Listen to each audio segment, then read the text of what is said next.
किसी से मिलने के लिए 14 तारीख को भी मिलन समारोह हुआ था, सब लोग साथ में चूड़ा दही खाए थे। तो किसी से भी मिलने के लिए, स्पेशली जब तेजस्वी जी उप मुख्यमंत्री हो, नीतीश जी मुख्यमंत्री हो, बिहार में इतने सारे काम हो रहे हो, नौकरी बांटे जा रहे हो, तो ये तो एकदम ये पॉसिबिलिटी है कि वो डेली स्तर पे मिले। वो एक बार क्यों मिले, वो तो डेली मिले, इसमें कोई नई बात नहीं है। और अगर मिलते हैं तो इसका मुझे नहीं लगता है कि इसका कोई पॉलिटिकल एंगल निकालना चाहिए, क्योंकि कोई भी व्यक्ति जो राज की बेहतरी चाहता है वो तो सिंपल सी बात है कि वो मिलजुल कर ही काम करेगा।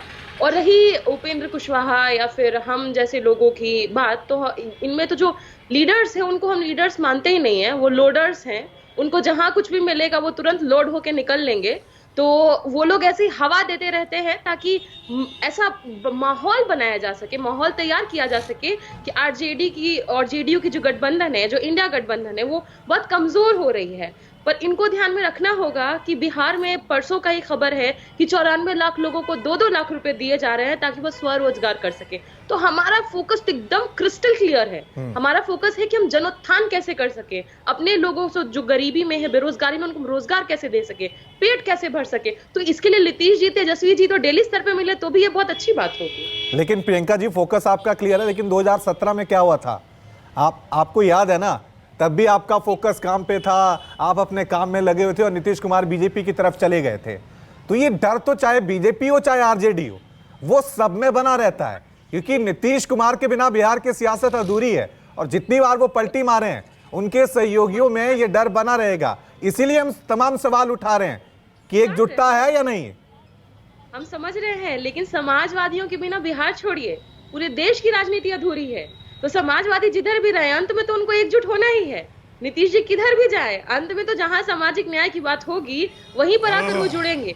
एक बार और गए थे, फिर आके मिले, कहाँ गए? आरजेडी के साथ हम लोग, क्योंकि वो जान रहे हैं कि बीजेपी उनको काम करने देती नहीं है, बिहार को उत्थान करने देती नहीं है, विशेष राज्य का दर्जा देती नहीं है, किसी भी तरह से जो पॉजिटिव काम बिहार में हो पाए उसको होने देती नहीं है। तो वो जान रहे थे कि कहां से हम काम कर पाएंगे, तो एंड में आरजेडी के साथ जुड़ गए ताकि हम दोनों मिल करके बिहार की छवि को, बिहार को आगे ले जा सके। बिहार का जीडीपी आज देश की जीडीपी से भी आगे है, 11%। तो ये हमारा अचीवमेंट है और इसको दोनों बिहार की छवि ये तो बिहार के लोग जानते हैं, लेकिन इंडिया अलायंस की छवि अभी क्या बन रही है? प्रियंका जी, ये सवाल उठाइएगा।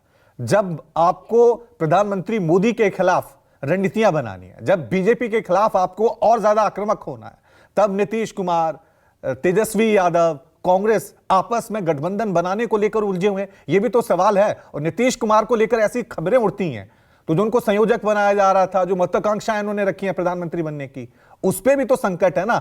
जनता कैसे विश्वास कर लेगी नीतीश कुमार पे या इस अलायंस पे, जो अभी एकजुट अपने आप में नजर ही नहीं आ रहा है? देखिए, जनता को इस बात पे भरोसा नहीं करना है कि कौन कहां से कौन सा सीट ले रहा है, कौन कितने सीट पे लड़ रहा है। जनता इसके लिए चिंतित नहीं है, जनता रोजगार के लिए चिंतित है। अभी आप देख लीजिए, उत्तर प्रदेश में 50-60 हजार पुलिस की बहालियां, जिसमें 50 लाख फॉर्म भरे गए हैं। तो वो आपको दिखा रहा है कि कौन सी त्रासदी को हम झेल रहे हैं। ये हमारे इश्यूज हैं।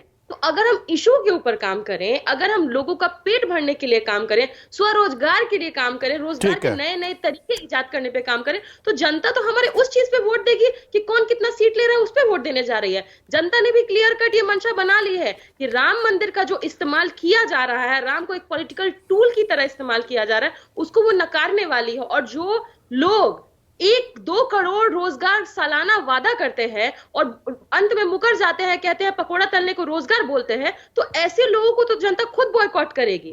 ठीक है, लेकिन अभी बिहार की जनता हमेशा कंफ्यूज रहती है। बिहार की जनता हमेशा कंफ्यूज रहती है। वो सत्ता में किसको लाती है, सत्ता में कौन बैठ जाता है, ये कब क्या हो जाता है, ये सबने देखा है। हमारे साथ धनंजय गिरी जी बने हैं बीजेपी की तरफ से। धनंजय जी,